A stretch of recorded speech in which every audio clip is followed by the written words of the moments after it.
الحمد لله نحمده ونستعينه ونستغفره ونعوذ بالله من شرور أنفسنا ومن سيئات أعمالنا من يهده الله فلا مضل له ومن يضلله فلا هادي له ونشهد أن لا إله إلا الله وحده لا شريك له ونشهد أن سيدنا ومولانا محمدا عبده ورسوله أما بعد فأعوذ بالله من الشيطان الرجيم بسم الله الرحمن الرحيم إنا أنزلناه في ليلة القدر صدق الله مولانا العظيم درود شریف پڑھ لیجیے.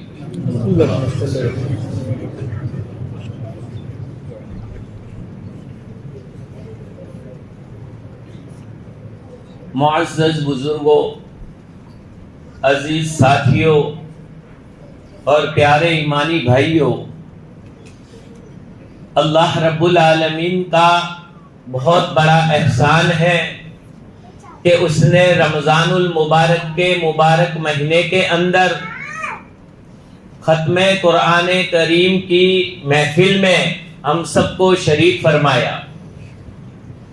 یہ قرآن کریم اللہ رب العالمین کی مبارک کتاب ہے اور یہ معجزے والی کتاب ہے. یہ کوئی معمولی چیز نہیں ہے. قرآن کریم سے جتنا شغف رکھا جائے، جتنا لگاؤ رکھا جائے اور اس کو جتنا محبت سے پڑھا جائے، اتنا ہی اللہ رب العالمین کا تعلق پیدا ہوتا ہے اور اتنا ہی پڑھنے میں مزہ بھی آتا ہے. یہ قرآن ہے ہی وہ چیز. روایت میں آتا ہے ایک صحابی ایک مرتبہ قرآن کریم کی تلاوت فرما رہے تھے. قرآن کریم کی تلاوت فرما رہے تھے، آسمان سے بادل سا، نور سا چھایا ہوا آ رہا ہے، قریب آ گیا، وہاں پھیل گیا. قریب کے اندر گھوڑا بندھا ہوا تھا. گھوڑا وہ دیکھ کر اچھل کود کرنے لگا اور قریب میں ان کا چھوٹا سا بچہ وہاں کھیل رہا تھا اور گھوڑا اچھل کود کر رہا تھا. صحابی کو ڈر ہوا کہ کہیں یہ گھوڑا نقصان نہ پہنچا دے. تلاوت کو موقوف کیا، بچے کو دور کیا، باہر جا کر دیکھا تو کچھ بھی نہیں تھا. حضور اکرم صلی اللہ علیہ وسلم کے پاس جاتے ہیں اور جانے کے بعد عرض کرتے ہیں، اے اللہ کے رسول صلی اللہ علیہ وسلم، اے اللہ کے رسول صلی اللہ علیہ وسلم، آج میں قرآن کریم پڑھ رہا تھا، آج میرے ساتھ ایسا واقعہ ہوا، آخر ہے کیا یہ چیز؟ تو اللہ کے رسول صلی اللہ علیہ وسلم نے فرمایا کہ وہ فرشتے تھے تمہاری تلاوت کو سننے کے لیے آئے تھے، اور کبھی کبھی اللہ تبارک و تعالیٰ ایسی چیزوں کو ظاہر فرما دیتے ہیں. اگر تم پڑھتے رہتے تو صبح ہو جاتی، سارے صحابہ اس منظر کو دیکھ لیتے اور فرشتوں کو اپنی نظروں سے دیکھ لیتے. یہ وہ قرآن کریم ہے. اسی قرآن کریم کو اللہ رب العالمین نے شب قدر کے اندر، لیلۃ القدر کے اندر نازل فرمایا. قرآن کریم 23 سال کی عمر میں، 23 سال کی مدت میں جس طرح تھوڑا کر کے ضرورت کے مطابق اترتا رہا، لیکن لوح محفوظ سے آسمان دنیا پر ایک ساتھ جو قرآن کریم نازل ہوا وہ شب قدر کی رات میں نازل ہوا. اور اس کے بعد پھر ضرورت کے مطابق 23 سال کے اندر جیسے جیسے ضرورت پڑتی گئی حضور اکرم صلی اللہ علیہ وسلم پر یہ قرآن کریم نازل ہوتا گیا. تو یہ لیلۃ القدر جس کو 1000 راتوں سے افضل اور بہتر قرار دیا ہے. اور اس کے بارے میں ماں عائشہ صدیقہ رضی اللہ تعالی عنہا کی روایت ہے، جس میں ماں عائشہ صدیقہ رضی اللہ تعالی عنہا فرماتی ہے تحروا لیلۃ القدر فی اشر الاواخر من رمضان، کہ رمضان المبارک کے آخری عشرے کے اندر تم اس لیلۃ القدر کو تلاش کرو. اور ایک روایت میں ہے فی وتر من اشر الاواخر من رمضان، کہ رمضان المبارک کے آخری عشرے کی تاک راتوں میں، یہ بھی آسان کر دیا، یعنی 21 23 25 آج 27 ہے اور اب ایک 29، 2 راتیں آج کی اور ایک 29 ہی آئے گی. یہ 2 راتیں 28 کے بعد جو 29 سے پہلے آئے گی، وہ بیچ والی رات، پہلے رات ہوتی ہے بعد میں دن ہوتا ہے اسلام میں، گویا 2 راتیں باقی ہے. اور یہ 27ویں رات، آج 27ویں رات بھی ہے اور ساتھ میں شب جمعہ بھی ہے، اور یہ 2 جب جمع ہو جائے تو شب قدر ہونے کا امکان بہت زیادہ بڑھ جاتا ہے. اس لیے آج کی رات شب قدر ہونے کا پورا امکان ہے. اس لیے دل سے عبادت کرنی چاہیے. یہ اللہ رب العالمین جو ایسے مواقع ہمیں دیتے ہیں. دیکھیے 11 مہینے ایک طرف نفس پریشان کرتا ہے، ایک طرف شیطان ہمارے ساتھ لگا رہتا ہے، کبھی تو نماز قضا کرواتا ہے، کبھی گناہوں کی طرف لے جاتا ہے، کبھی ناجائز طریقوں کی طرف لے جاتا ہے، کبھی داڑھی وغیرہ منڈوانے کی طرف لے جاتا ہے، ہر طرح سے اللہ تعالیٰ کی نافرمانی کی طرف، نبی کے طریقوں کے خلاف ورزی کی طرف لے جاتا ہے. اور ظاہری بات ہے کہ ایسے موقع پر آدمی جہنم سے زیادہ قریب ہو جاتا ہے، رب کی رحمت جوش میں آ جاتی ہے. میرا مولا کہتا ہے نہیں یہ میرے بندے ہیں، میرے بندوں کو میں نے جہنم کے لیے نہیں بنایا. میرے بندے جن کے اندر تھوڑا سا بھی ایمانی جذبہ ہوگا، تھوڑا سا بھی وہ چاہیں گے، انہیں میں اپنی طرف کھینچ لوں گا. جو شیطان کی پارٹی کے ہیں وہ تو اس طرف جائیں گے، لیکن میرے بندے تم مت جاؤ. اس لیے اللہ رب العالمین رمضان المبارک جیسا مہینہ عطا فرماتے ہیں اور شیطان مردود کو قید کر دیتے ہیں. اے میرے بندو، میں نے شیطان کو قید کر دیا، سرکش شیاطین کو قید کر دیا. اب تو صرف نفس پر کنٹرول کرنا ہے، اپنے نفس پر کنٹرول کرنا ہے، بس اس پر کنٹرول کر کے میری طرف آ جاؤ. روزانہ رات میں اعلان ہوتا ہے کوئی ضرورت مند، ہے کوئی مغفرت کا طالب، میں اس کو بخش دوں. یہ مبارک مہینہ ہم سے جا رہا ہے اور شب قدر جیسی رات دے کر بندے ایک رات عبادت کر لے، 1000 مہینوں کے برابر عبادت کرنے کے برابر تجھے ثواب ملے گا. تو یہ اللہ رب العالمین کی طرف سے یہ بہت بڑا انعام ہے. اللہ سبحانہ و تعالی اپنے بندے کو کھینچ رہے ہیں. واقعتاً اگر ان چیزوں پر غور کرے، خدا کی قسم کھا کے کہتا ہوں اللہ تعالیٰ کی محبت پیدا ہو جائے گی. ہمارے پیارے اللہ کی محبت دل میں بس جائے گی کہ ہم نافرمانی پر نافرمانی کرتے جاتے ہیں، اللہ کے نبی کے طریقوں کو اور اللہ کے نبی کی سنتوں کو چھوڑتے جا رہے ہیں، اور مولا ہمیں اپنی طرف آنے کے مواقع دے رہا ہے. اے میرے بندے میری طرف آ جا، اے میرے بندے آ کر 2 آنسو بہا لے، اے میرے بندے میری طرف آ جا، تو میری طرف معافی مانگ لے، میں تجھے معاف کر دوں گا. ماں عائشہ صدیقہ رضی اللہ تعالی عنہ فرماتی ہے اے اللہ کے رسول صلی اللہ علیہ وسلم، اگر مجھے معلوم ہو جائے کہ آج کی رات شب قدر ہے تو میں کون سی دعا مانگوں، میں کیا پڑھوں؟ آپ صلی اللہ علیہ وسلم کی پیاری چہیتی بیوی ماں عائشہ صدیقہ رضی اللہ تعالی عنہ پوچھ رہی ہے آقا مدنی محمد رسول اللہ صلی اللہ علیہ وسلم سے، اے میرے آقا بتائیے میں کیا پڑھوں؟ حضور اکرم صلی اللہ علیہ وسلم نے دعا بتلائی. وہ دعا ہمیں کثرت سے مانگنی چاہیے. اللہم انک عفو کریم اے اللہ آپ انکا عفون کریمن، آسان ہے، آپ بڑے بخشنے والے ہیں. اللہ رب العالمین بہت زیادہ بخشنے والے، بہت کثرت سے بخشنے والے. عفون مبالغہ کا صیغہ، انتہائی بخشش کرنے والے. کیسا بخشش کرنے والا؟ ایک بندہ آتا ہے، حدیث پاک کے اندر ہے، اللہ کے رسول صلی اللہ علیہ وسلم نے فرمایا کہ مومن بندہ جب گناہ کرتا ہے، گناہ کرنے کے بعد اس کو دل میں ندامت ہوتی ہے، دل میں افسوس ہوتا ہے، دل میں شرمندگی ہوتی ہے، پچھتاوا ہوتا ہے، مولا کے سامنے آ جاتا ہے، گر گراتا ہے، رب انی اذنبت ذنبا فاغفر لہ، اے میرے مولا، اے میرے مولا، مجھ سے گناہ ہو گیا ہے، آپ مجھے معاف کر دیجئے. آ کر معافی مانگتا ہے، اللہ رب العالمین اس کے گناہ کو معاف فرما دیتے ہیں.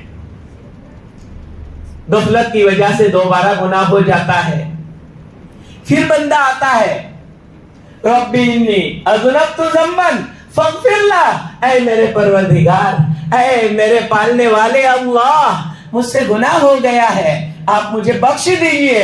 اللہ تعالیٰ اسے بخش دیتے ہیں. تیسری مرتبہ گناہ ہو جاتا ہے، انسان کا کیا معاملہ ہے؟ ارے بار بار تو اس طرح کب تک کرنا، بھاگ یہاں سے، ہم بھگا دیں گے. کوئی نوکر بھی ہوگا، کوئی بھی ہوگا، لیکن بار بار اس طرح چپ کرے گا تو ایک مرتبہ معاف کیا، دو مرتبہ تو حد ہو گئی، چلا جائے سے. لیکن مولا کا یہ معاملہ نہیں ہے.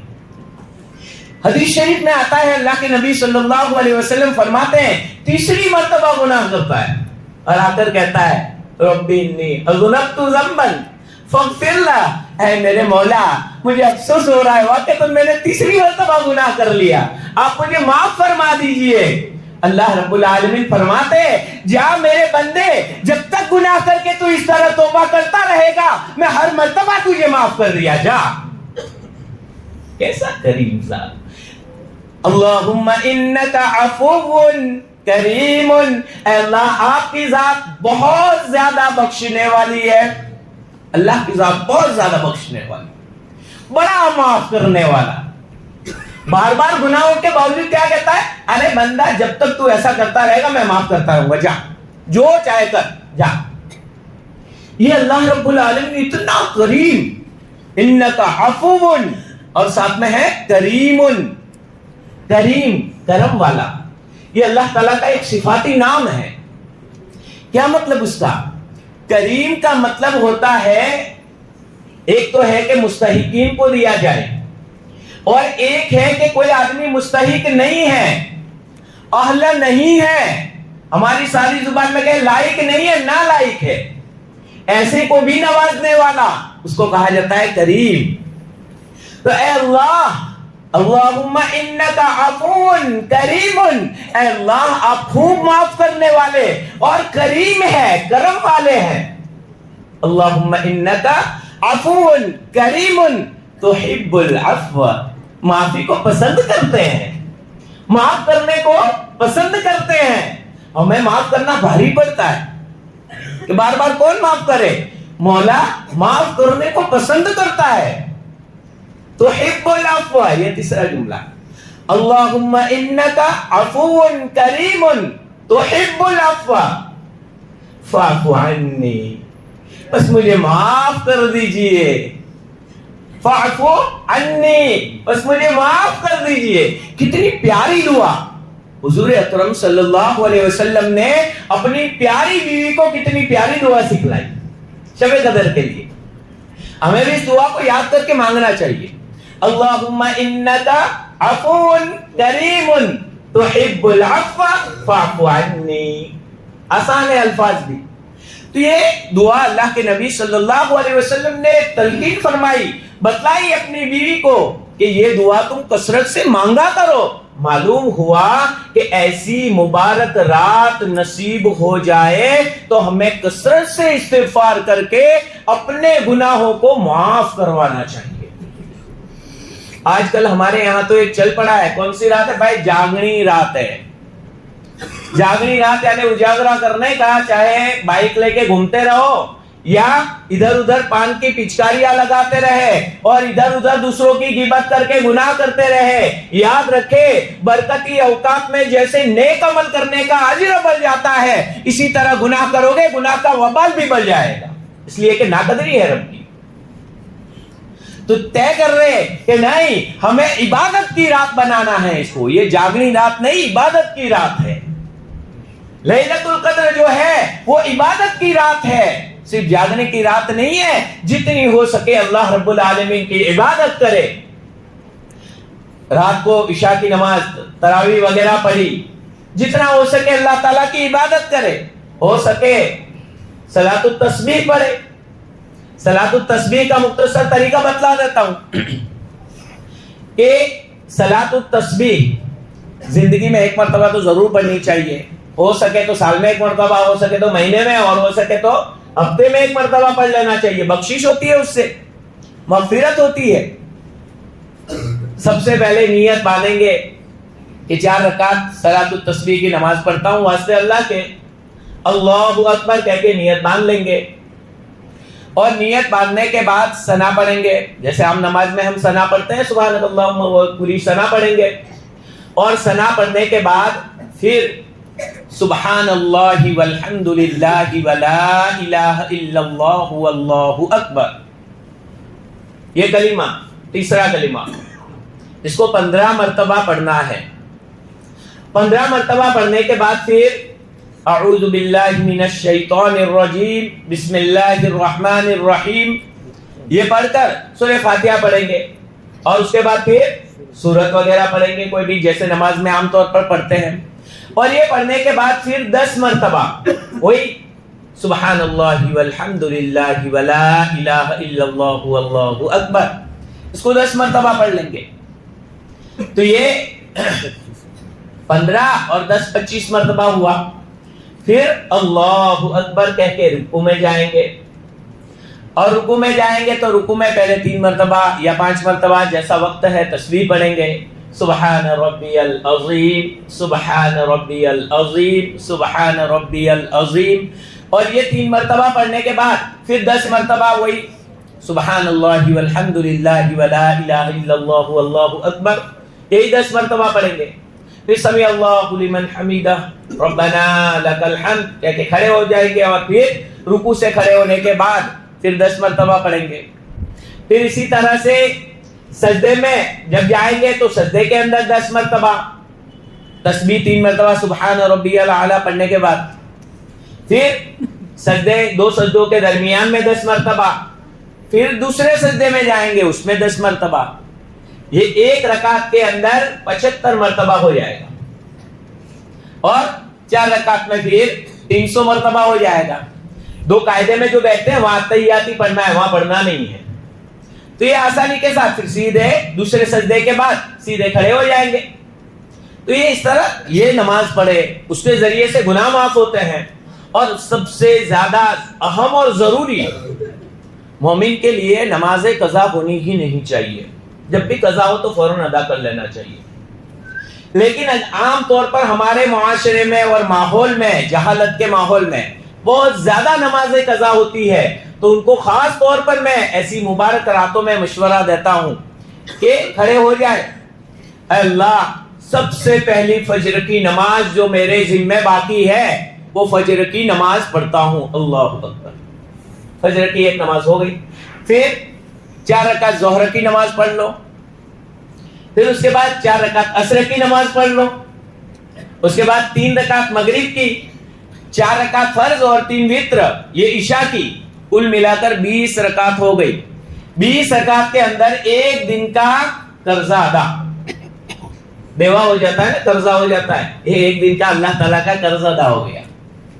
تو یہ اس طرح سے پڑھتے جائیں گے تو کچھ مدت میں ہماری نمازیں جو قضا ہوئی ہے غفلت کی وجہ سے وہ ساری کی ساری مکمل ہو جائے گی، اور اللہ تعالیٰ ہمیں معاف فرما دیں گے، چونکہ یہ ہمارے ذمے ہیں، معافی کے ساتھ ساتھ اس کی ادائیگی ضروری ہے، یہ حقوق کے قبیل سے، اس لیے اس کو ادا کرنے کا بھی اہتمام کرنا چاہیے، اور جتنی ہو سکے اللہ تعالیٰ سے گڑ گڑانا چاہیے، دعائیں کرنا چاہیے نیند آ جائے تو الارم لگا کر سو جاوے، سحری وغیرہ میں پھر اٹھ جاوے تو تہجد پڑھ لے، اور تہجد وغیرہ پڑھ کے سحری وغیرہ کر لے، اور اس کے بعد پھر فجر تک سوئے نہیں، ورنہ فجر کی کا خطرہ ہو جائے گا، اور پھر فجر کی نماز بھی جماعت کے ساتھ ادا کر لے، انشاءاللہ پوری رات کی عبادت کا ثواب مل جائے گا۔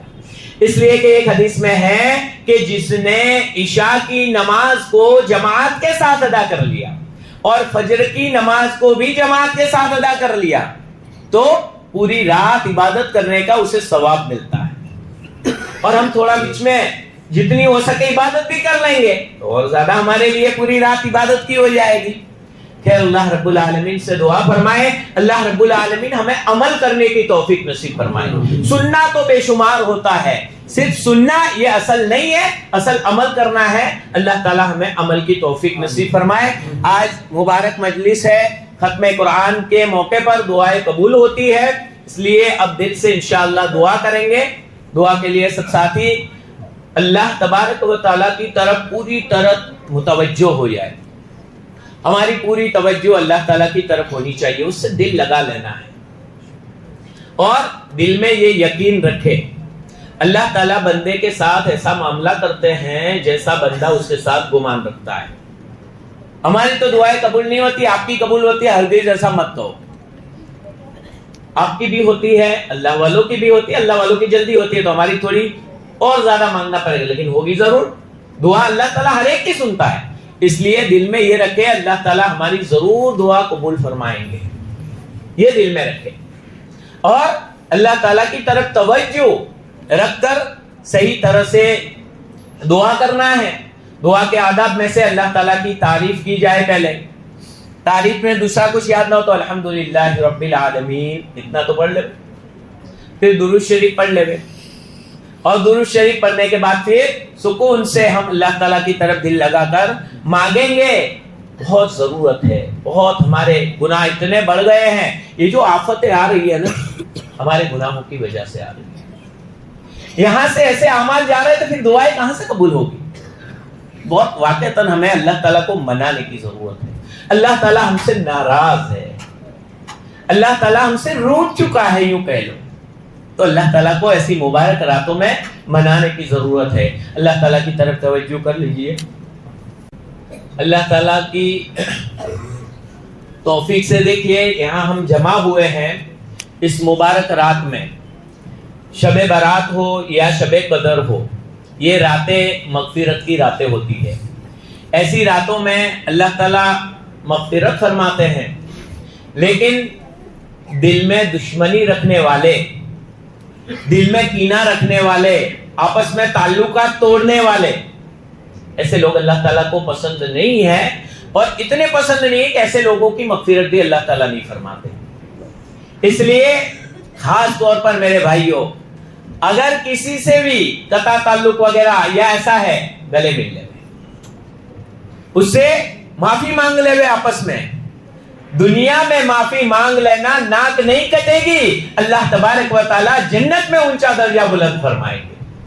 اور جس کو یہ ہے کہ میں معافی مانگنے سے میری ناک کٹ جائے گی، اور یہ یاد رکھے ہمارے آقا صلی اللہ علیہ وسلم صحابہ کے سامنے کھڑے ہوتے ہیں، صحابہ کے سامنے کھڑے ہوتے ہیں اور کہتے ہیں کہ میں نے اپنی زندگی میں کبھی کسی کو تکلیف تو نہیں پہنچائی جہاں تک مجھے یاد ہے، پھر بھی اگر مجھ سے جانتے ہوئے یا نہ جانتے ہوئے کسی کو اگر کوئی تکلیف پہنچ گئی ہو تو مجھ سے معاف کر دو، یا کھڑا ہو کر مجھ سے بدلہ لے لے، کھڑا ہو کر مجھ سے بدلہ لے لے، میں تیار ہوں۔ ایک صحابی کھڑے ہوتے ہیں، ایک صحابی کھڑے ہوتے ہیں، صحابہ چونک جاتے ہیں، نبی کے سامنے نبی سے کون بدلہ لے گا؟